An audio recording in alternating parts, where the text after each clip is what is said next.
Hi, this is the Ivy League astrologer with the May 2015 reading for Vedic Capricorn.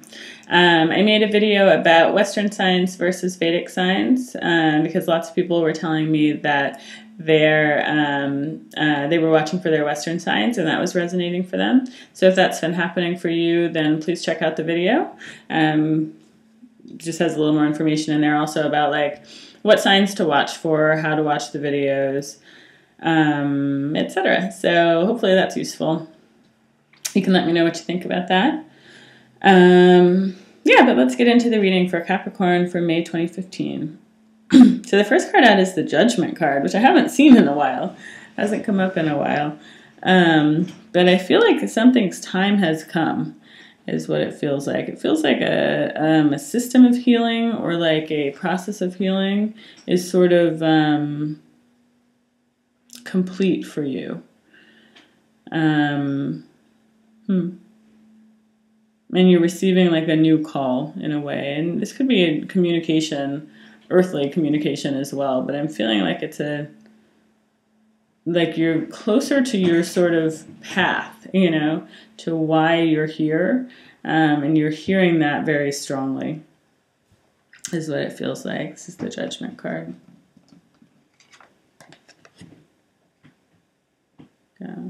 So yeah, I always think of healing with the Judgment card because it's got this sort of red cross symbol.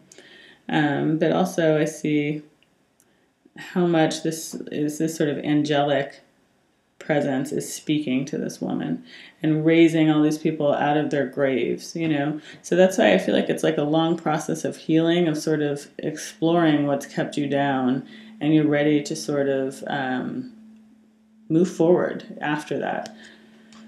After sort of hitting the depths, you know, feeling out the depths. And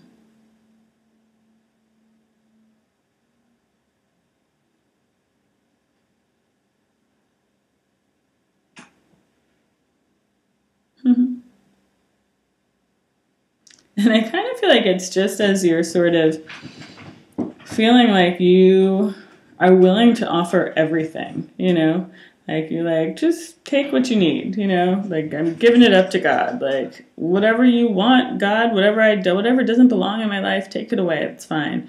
You know, I feel like you're releasing ego control in a way, you know, where you're just sort of like, okay, I open my arms to you, whatever it is what it is.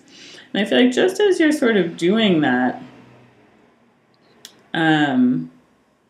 like a new sort of indication of land appears, you know? It's like just as you're sort of like surrendering yourself in a way to being at sea and just accepting it, you know, there's like a new indicator of land. It's sort of like the olive leaf or the olive branch or whatever that, you know, Noah sees, or that the dove brings to Noah after the flood. It's like all of a sudden, after kind of accepting and believing that the flood is like all there is, or totally getting all the way into the flood, you know, there is a little harbinger of land, of new land. So yeah,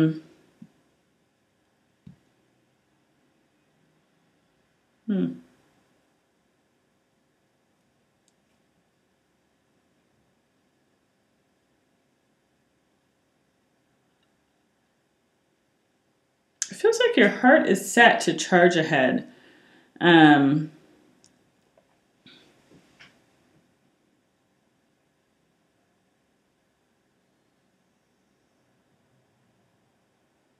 to kind of illuminate this new terrain.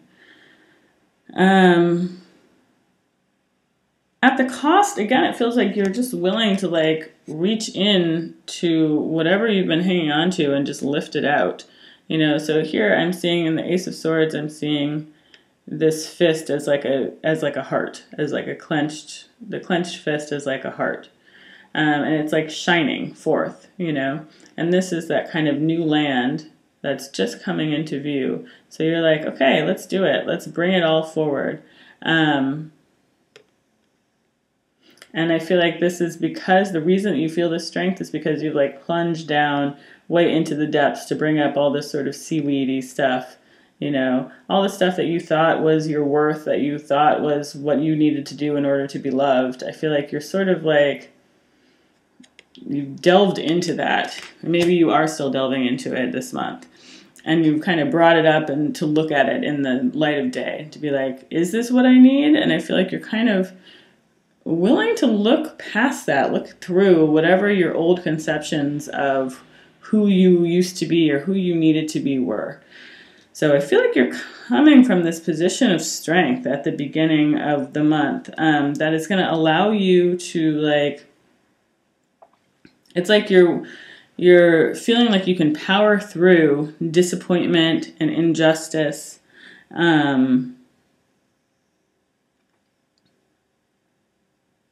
Yeah.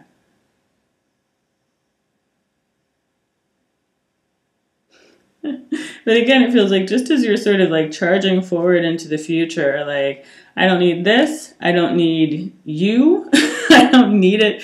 It's less that you're like, I don't need you, and more that you're like, I don't need things to turn out the way that I thought they would. I'm still strong. Is kind of how it feels. But it's like, just as you're sort of like ready to take on the world in this way of like, all right, let's just do this, you know? It's like your attention is called back to something else where you're like, oh, wait, what? Wait, are you saying that you do care about me? I was just getting ready to like forge ahead with the idea that like I didn't need anybody, you know? But so I feel like something may kind of be coming at you in an unexpected way this month, just as you're sort of like spiritually cleansed somehow. And it's not negative. It's just sort of like this kind of guarded offer.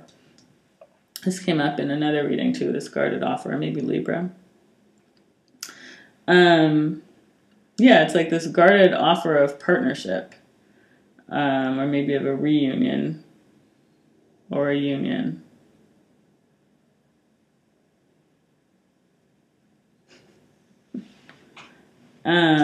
Yeah, it's like someone has kind of realized where they have failed you or where they've been wrong. And this could be you, Capricorn, also realizing from this offer, like where you've been wrong also, and where you've been like misguided and like piling up the misguidedness, you know? This is the Seven of Pentacles, you know? And it's like someone is feeling bad. And then there's also, it's like there's a whole series of things that have happened, you know? And so someone may be like, I'm sorry, I feel really bad about this. And then that makes you see this whole kind of structure that you and this other person maybe had a hand in building.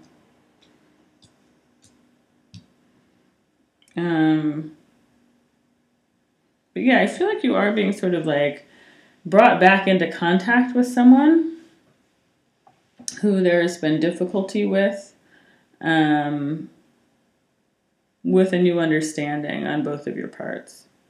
And it may not be, you know, quite ready yet to like completely build on that. It may just be a start.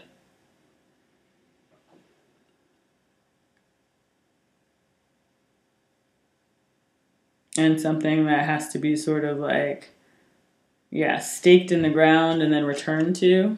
This is the Seven of Swords. Or yeah, it may be a start, but you or the other person may have to kind of go away and come back.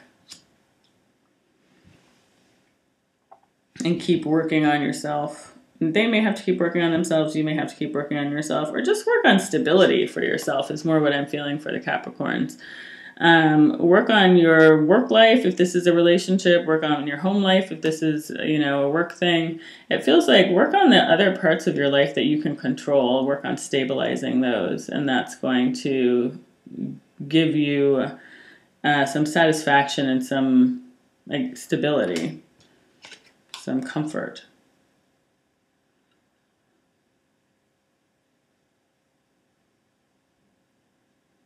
Yeah, because there's a realization going on here for someone. There's an enlightenment going on here for someone. That the way that they have acted in the past is not going to stand anymore. And it's not healthy for them to behave in that way. But this is something that is going to take time to fully surface. And in the meantime, there may be distance between you. That could be physical distance or it could be emotional distance. But it seems like two households need to be maintained.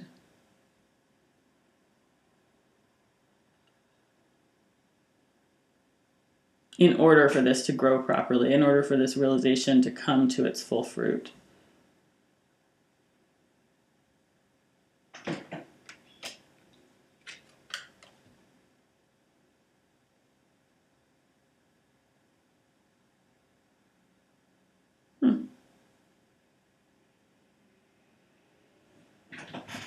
It seems like you can get there by sort of sharing strengths. I'm looking at the strength card here. And right now the strength card to me is talking about the need to balance the energies of giving in the relationship. It's like there's this like the lion needs to be comforted and the lady needs to be lionized a little bit, you know. It needs to be working as one, and both parties need to get what they need out of the relationship.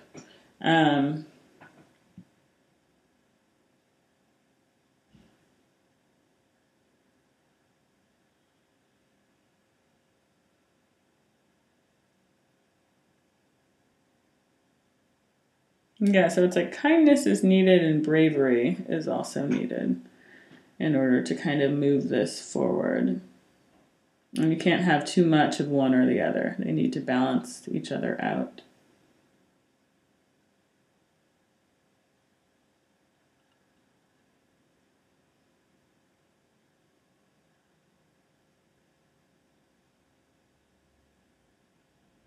Yeah, there's a strong sense of meeting in the middle.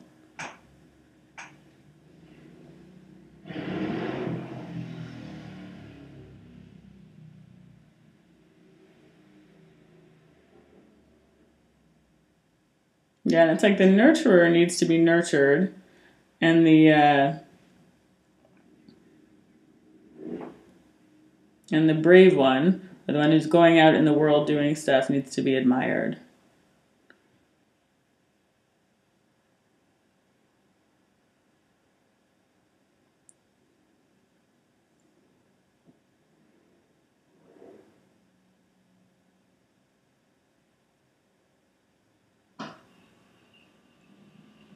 So I think it's learning some give and take in this relationship.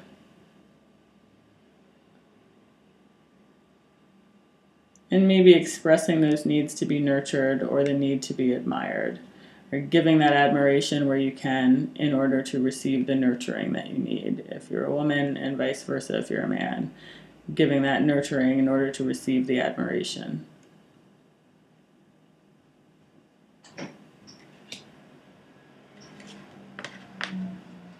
Yeah, because it seems like if that balance isn't actively worked on, you could kind of end up like in the same situation, a situation that you've been in before, going down the same path again with the same result. So that's the Fool card in reverse.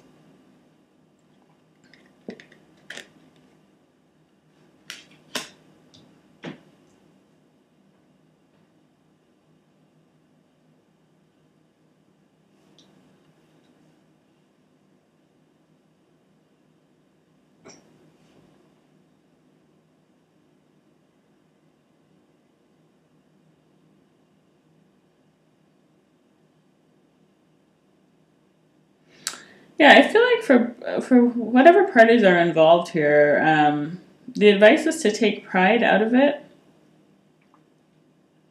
and to think about the union itself.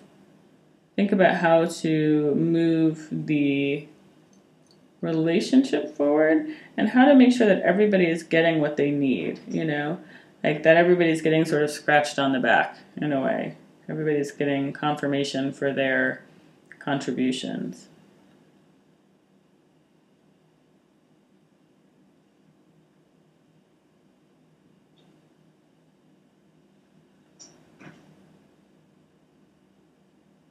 Yeah, it's like you can't give with the one hand and withhold with the other. And you may have to figure out really how to give, or someone else may have to figure out how to give to you what you really need and you may need to figure that out as well. So I'm looking at the King of Wands, and it's kind of, you see how his one hand is clenched and the other hand is offering, kind of, where it's really stable, but it's sort of offering forward this wand. So you can't give only what you think the other person deserves or what you think the other person wants.